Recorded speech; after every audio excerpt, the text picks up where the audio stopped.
Hello दोस्तों। तो आज ये लेक्चर दूसरा है जिसमें हमने पहले लेक्चर में पढ़ा था इलेक्ट्रोफाइल्स के बारे में। आज ही रिएक्शन मैकेनिज्म का अगले टाइप ऑफ अटैकिंग एजेंट में हम आ रहे हैं न्यूक्लियोफाइल। अब न्यूक्लियोफाइल क्या होता है? न्यूक्लियोफाइल का मतलब फाइल का जो डिनोट्स होता है वो लवर, न्यूक्लियस का लवर। ठीक है, न्यूक्लियस लवर, या फिर आप कह सकते हो electron rich species. Nucleus lover क्यों कहा? न्यूक्लियस जो पॉजिटिव चार्ज का लवर, पॉजिटिव लवर। न्यूक्लियस का मतलब होता है positive lover.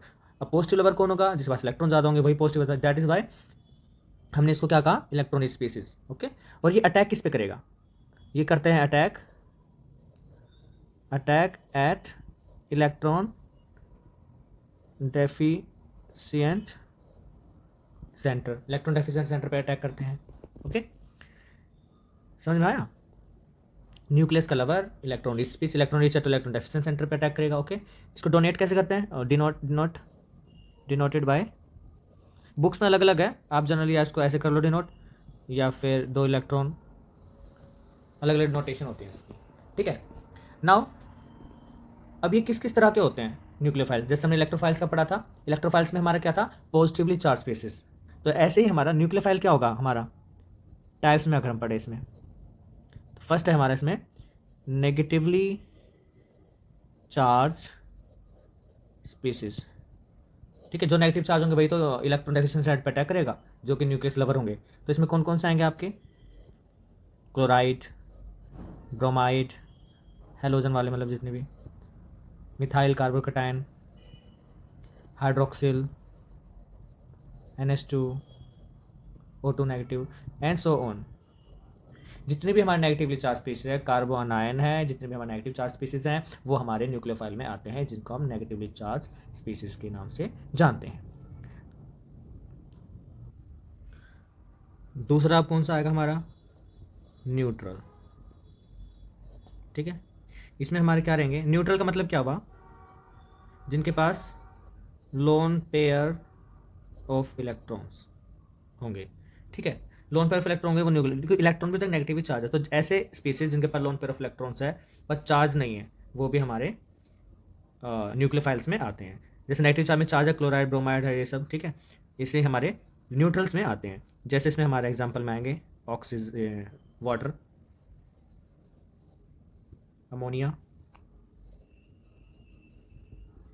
ROH alcoholic group, amine group, phosphine group, ये वाटर के इसमें आते हैं। ठीक है, PCl3 एक्सेट्रा। ठीक है, ये क्या हमारे न्यूट्रल, इसमें कोई चार्ज तो नहीं है। ठीक है, लेकिन ये जो है ये इनके यहाँ से अटैक करते हैं, तो इसलिए ये हमारे न्यूट्रल्स में आते हैं। ओके, क्योंकि इनके पास लोन पेयर ऑफ इलेक्ट्रॉन्स है। और ये जनरली जो हम कॉमनली हमारे को जो ऑब्जर्व होगा वो हमारे को वाटर ऑब्जर्व होगा, अमोनिया, एल्कोहल्स, ओके, अमीन्स, ये जनरली हमारे को ऑब्जर्व होंगे, जो कि हम ज़्यादा यूज़ करेंगे इनका। ऐसे नेगेटिवली चार्ज हमारे क्लोराइड यूज, ब्रोमाइड, ये बहुत कम होगा। अल्कोक्साइड ये वाला ग्रुप होगा, हाइड्रोक्सी ग्रुप होगा, ज़्यादातर यूज़ किया जाएगा। ठीक है, नाउ थर्ड टाइप का हमारा जो रिएजेंट होता है वो होता है organo nucleophile. Sorry, third type का न्यूक्लियोफाइल हमारा ऑर्गेनो मेटेलिक कंपाउंड से रिलेटेड। ऑर्गेनोमेटेलिक कंपाउंड से रिलेटेड का मतलब क्या हुआ? जिसमें हमारा कार्बन और मेटल का बॉन्ड होता है। इसमें जनरली हमारे क्या रहता है? कार्बन और मेटल का बॉन्ड रहता है। इस वजह से हमको ऑर्गेनोमेटेलिक कंपाउंड कहते हैं, क्योंकि ऑर्गेनो मतलब कार्बन से रिलेटेड, मेटलिक मतलब मेटल, इन चीज़ों से मिलकर जो बॉन्ड बनते हैं वो ऑर्गेनोमेटेलिक कंपाउंड्स में आते हैं। जिसमें से हमारा एग्जाम्पल जैसे हमारा लगा लो, आपने ग्रिग्नार्ड रिएजेंट सुना होगा, ग्रिग्नार्ड रिएजेंट, ये हमारा ऑर्गेनोमेटेलिक कंपाउंड है। ठीक है, इसका एग्जाम्पल जैसे हम लिखते हैं RMgX, इसका इस फॉर्म में यूज़ किया जाता है, RMgX की फॉर्म में। इसमें R जैसे हमारा कुछ भी हो सकता है, CH3MgBr। मेटल डायरेक्ट हमारा कार्बन के एटम से अटैच है, C2H5MgCl। ठीक है, इनको क्या कहेंगे? Methyl magnesium bromide, ethyl magnesium chloride, इस तरह से हमारे रिएजेंट होते हैं, इनको हम कहेंगे ग्रिग्नार्ड रिएजेंट।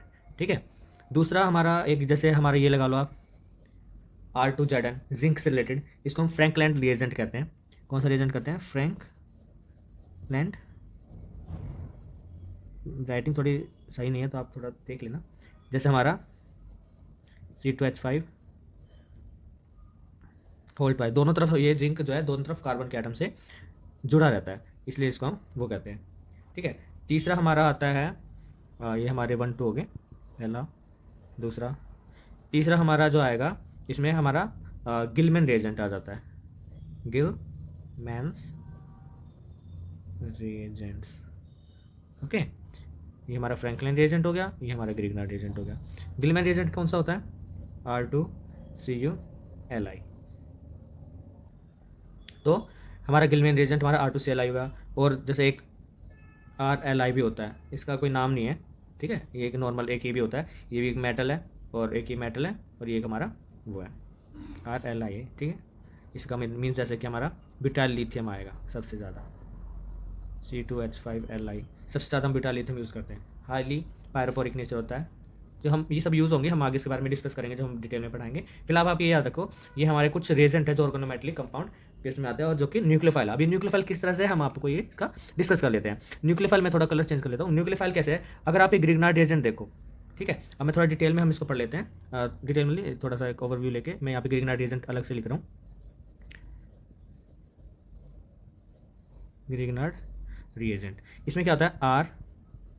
RMgX। ठीक है, R का अब मैं इसको एक एग्जांपल लिख लेता हूँ, जैसे हमारा CH3MgX।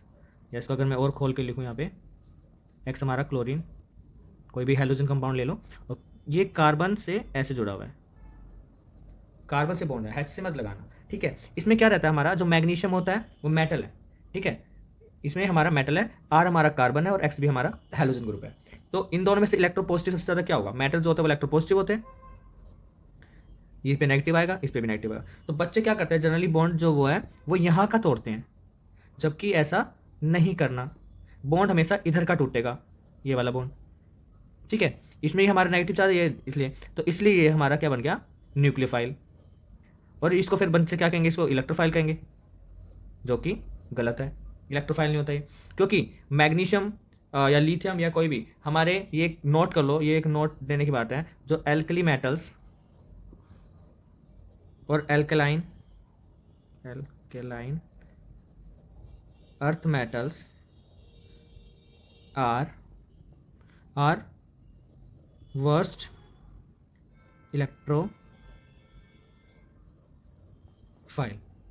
ठीक है, ऐसा क्यों है? बस हमने इलेक्ट्रोफाइल में भी डिस्कस किया था, जो हमारे Mg2+ है, जैसे इस तरह क्या आया था। ठीक है, Li+ आ गया, ठीक है, Na+ आ गया, पोटेशियम प्लस आ गया, कैल्शियम 2+ आ गया। ये सब क्या है? जब ये प्लस हो गया मतलब कि इनके पास एक्स्ट्रा, ये एक इसकी जो कन्फिग्रेशन है हीलियम वाली कन्फिग्रेशन में आ गया ये। ठीक है, ये अपनी एक नोबल गैस कन्फिग्रेशन में आ जाता है, नोबल गैस की कन्फिग्रेशन, जो कि रिएक्टिव नहीं होती, स्टेबल कन्फिग्रेशन में आ जाता है। तो ये हमारा नहीं हो पाता, समझे? तो हीलियम जो नोबल गैस कॉन्फ़िगरेशन ले लेता है, लिथियम जब एक इलेक्ट्रॉन डोनेट करके, तो वो हमारा एक नोबल गैस जो स्टेबल है। अब जो चीज़ स्टेबल है वो वापस लिथियम प्लस नहीं बनना चाहेगा। अगर ये एक बार स्टेबल बन गया तो ये वापस अपना अनस्टेबल फॉर्म में थोड़ी आएगा। इस वजह से हमारा ये जो हमारे मेटल्स होते हैं हमारे, ये इलेक्ट्रोफाइल में नहीं आते, इस वजह से ये हमारे इलेक्ट्रोफाइल नहीं होते। नाउ अब हमारा जो चौथा है, जो कि है हमारा pi electron rich species. Electron rich species सभी न्यूक्लियोफाइल होते हैं, लेकिन ये पाई वाले हैं। ये एक दूसरा एग्जांपल टाइप का है। लाइक इसमें क्या रहता है हमारा, जैसे हमारा CH2 alkene, CH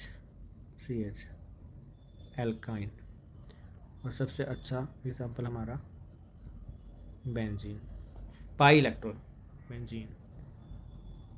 okay, pi electron वाले हमारे स्पीसीज हैं। इसके जो ये पाई इलेक्ट्रॉन है ये बहुत ही डीलोकलाइज टाइप के होते हैं, मतलब कि ये बहुत ही कंजुगेट, मतलब कि ये ईजिली मूवेबल होते हैं। ठीक है, आसानी से टूट जाते हैं, अटैकिंग में आसानी से रहते हैं। तो इस वजह से ये हमारे इलेक्ट्रॉन रिच स्पीसीज में आते हैं। ओके, अब पांचवा है हमारा इसमें, जैसे हमने इलेक्ट्रोफाइल में पढ़ा था लुईस एसिड वाला कॉन्सेप्ट, कि जो लुईस एसिड होता है वो हमारा इलेक्ट्रोफाइलिक करेक्टर रहेगा, ठीक है, क्योंकि वो भी इलेक्ट्रॉन एक्सेप्ट करता है। इसमें भी हम लुईस बेस वाला कॉन्सेप्ट पढ़ते हैं, लुईस बेस और न्यूक्लियोफिलिसिटी, ठीक है, फिलिक कैरेक्टर, न्यूक्लियोफिलिक कैरेक्टर, ठीक है।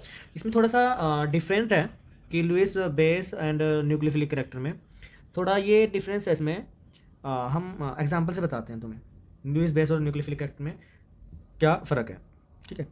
हम जैसे एग्जांपल लिखते हैं अमोनिया PH3, ये उसी ग्रुप के हैं, ये ग्रुप के, ठीक है। डाउन द ग्रुप आपको पता है, ये डाउन द ग्रुप है अमोनिया, नाइट्रोजन, फॉस्फोरस, आर्सेनिक, ठीक है। ये क्या होते हैं हमारे डाउन द ग्रुप, साइज़ बढ़ता है, ठीक है, साइज़ बढ़ता है। सबसे पहले हम अगर हमें ये हमारा बेसिक लुईस बेस और ये है हमारा न्यूक्लियोफिलिक, तो हम यहाँ पे एक पार्टीशन करते हैं। लुईस बेस का कैरेक्टर इसमें क्या रहेगा, लुईस बेस का मतलब क्या, जो इलेक्ट्रॉन को देता है। न्यूक्लियोफिलिक में भी इलेक्ट्रॉन जो डोनेट करेगा, ठीक है, लोन पेयर ऑफ इलेक्ट्रॉन्स। लेकिन इसमें दिक्कत ये है, जो लुईस बेस है वो देगा और ईजिली अवेलेबल भी करवाएगा। इसका मतलब केवल देना ही नहीं है, इसको अवेलेबल भी करवाना है कि आसानी से वो H+ उसको ले भी सके। ये दे रहा है और H+ उसको ले भी सके आसानी से। ये केवल क्या बात देता है, ले या ना ले, ये बस न्यूक्लियोफाइल अटैक करेगा, ठीक है। इसमें अमोनिया का, और इसमें अगर हम साइज़ के अकॉर्डिंग अगर तुम देखो, अमोनिया का छोटा साइज होता है और टीन का बड़ा साइज होता है, ठीक है। सो टीन ही है। तो अब क्या होगा, H+ अगर कोई आएगा इसके पास, ठीक है, ये छोटा साइज है, ईजिली इस पर डोनेट कर सकता है। लेकिन Sb का जो इलेक्ट्रॉन्स है वो ईजिली इसके आप रीचेबल नहीं होगा, क्योंकि बड़ा साइज है, इसको इसके डिस्पर्स्ड है, इसके एकदम कंसनट्रेट वे में है, तो ये इस पर फटाफट से इसको दे देगा, ठीक है। इस वजह से हमारा जो इसमें अमोनिया का होता है बेसिसिटी वो ज़्यादा रहती है, ठीक है, अमोनिया की ज़्यादा रहती है। यानी कि हमारा अगर मैं बेसिसिटी का करेक्टर बनाऊँ तो N का रिलेटेड ज़्यादा है, P का, S का, एंड इसका, ठीक है। और न्यूक्लियोफिलिक कैरेक्टर के अकॉर्डिंग देखो तो न्यूक्लियोफिलिक कैरेक्टर का डोनेट, लेकिन ये इलेक्ट्रोनेगेटिव है, ठीक है। इसमें इलेक्ट्रोनेगेटिव नाइट्रोजन तो ईजिली देगा नहीं, ठीक है, ईजिली देगा नहीं।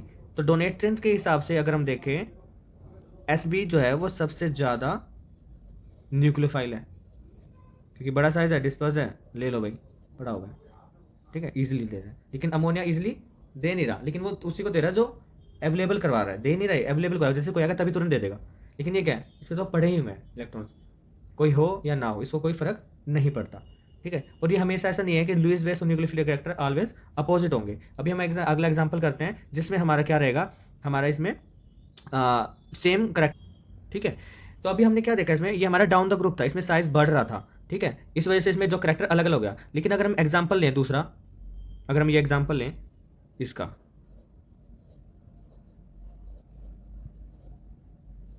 हो जाएगा, ठीक है।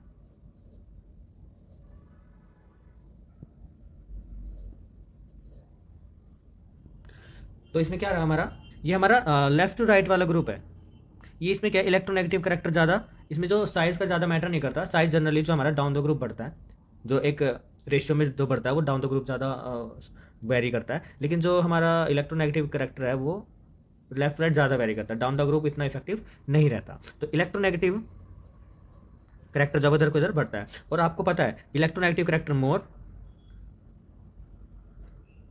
जिसका मतलब इलेक्ट्रोनेगेटिव करेक्टर ज़्यादा होगा उसका नेगेटिव चार्ज स्टेबल उस पर ज़्यादा होगा। स्टेबल मतलब इजीली अवेलेबल नहीं करवाएगा, इजीली देगा नहीं वो अपना नेगेटिव करेक्टर। तो आपको पता ही है। अब लुईस बेस का अगर हम बात कर ले, लुईस बेस में क्या, अगर ये सबसे ज़्यादा इलेक्ट्रोनेगेटिव फ्लोरीन है और इसका चार्ज स्टेबल है, ये किसको देगा नहीं, तो ये क्या करेगा, समझो, ये क्या करेगा, हमारा जो कार्बोकटायन ये वाला है, कार्बन आयन है, ये ज़्यादा ईजिली दे देगा क्योंकि ये स्टेबल नहीं है इसके ऊपर। ऐसे ऐसे धीरे धीरे करके ये हमारा अपना करेक्टर होता है। और न्यूक्लियोफिलिक का भी यही है, अब वो स्टेबल है, दे ही नहीं रहा, तो न्यूक्लियोफिलिक आता है जो ईजिली दे दे, तो इसका करेक्टर इसमें सेम है। तो इससे क्या पता चला, जो हमारा अगर हमारा पीरियडिक में है तो हमारा करेक्टर सेम रहता है लुईस बेस और न्यूक्लियोफिलिक का, और अगर हमारा डाउन द ग्रुप है, ग्रुप वाइज है, तो हमारा वो से अपोजिट हो जाता है लुईस, ठीक है, लुईस बेस और न्यूक्लियोफिलिक करेक्टर अलग अलग हो जाता है। तो हमारा आज ये इलेक्ट्रोफिलिक और न्यूक्लियोफिलिक करैक्टर भी, न्यूक्लियोफिलिसिटी भी हमारा खत्म हो गया रीजेंट्स में। और आगे जो सीरीज आएगी मिक्स्ड मैकेनिज्म बहुत इंपॉर्टेंट सीरीज है, और उसको पढ़ने के लिए आपको इलेक्ट्रोफिलिक और न्यूक्लियोफिलिक करैक्टर का जानना बहुत ज़रूरी है कि कौन सा ज़्यादा अच्छा इलेक्ट्रोफाइल है, न्यूक्लियोफाइल है, कौन मतलब उनको पढ़ने के लिए ये एक बेसिक फंडामेंटल है जो कि आपको रिएक्शन मैकेनिज्म को करने में, किसी भी रिएक्शन को करने में हेल्प करता है। तो अगर आपको न्यूक्लियोफिलिक और इलेक्ट्रोफाइल नेचर का पता होगा तभी आपको पता चलेगा कि किसका हमारा अटैकिंग, किसका कहाँ पर होगा, कहाँ नहीं होगा। तो न्यूक्लियोफिलिक में आज हमने पढ़ा 4 तरह के, जिसमें हमारा पहला होगा नेगेटिवली चार्ज स्पीसीज, दूसरा हुआ हमारा न्यूट्रल, तीसरा हमारा ऑर्गेनोमेटलिक, चौथा हुआ हमारा pi electron rich species, and fifth हुआ हमारा लुईस बेस और न्यूक्लियोफिलिक। लुईस बेसिसिटी से भी आप कंपेयर कर सकते हो। आगे हम नेक्स्ट लेक्चर में बहुत अच्छा एक सीरीज़ लाएंगे, वो भी बहुत अच्छी रहेगी, लेकिन इसको पढ़ना आपके लिए बहुत ज़्यादा ज़रूरी है।